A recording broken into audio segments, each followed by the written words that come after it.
Thank you sir, మీకు కూడా congratulations తెలియజేస్తున్నాం. అలాగే ఈ సినిమాలో ఫాదర్ రోల్ ప్లే చేసిన మురళీధర్ గౌడ్ గారిని మాట్లాడవలసిందిగా రిక్వెస్ట్ చేస్తున్నాం. ఆయన ఇన్షర్ట్కి ఒక వాల్యూ ఉంటుందండి సినిమాలో, అంటే చూసిన వాళ్ళకి తెలుస్తుంది, చూడని వాళ్ళు తర్వాత చూడండి. ఇప్పుడు మార్పు చెంది వచ్చారనమాట ఆయన ఇన్షర్ట్ కిందకి తీస్తే. ఏంటండి అంతేనా? Thank you. అందరికీ నమస్కారం.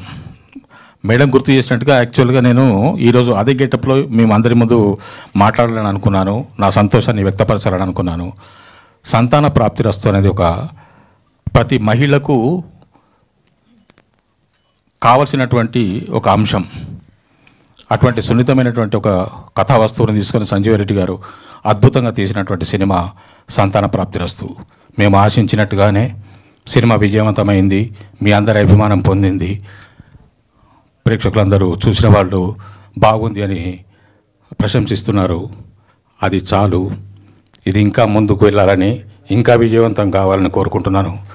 ఈ సినిమాలో నాకు అవకాశం ఇచ్చినటువంటి నిర్మాతలకి, దర్శకులకి, నా తోటి నటీనటులకి, సాంకేతిక నిపుణులకి అందరికీ ధన్యవాదాలు.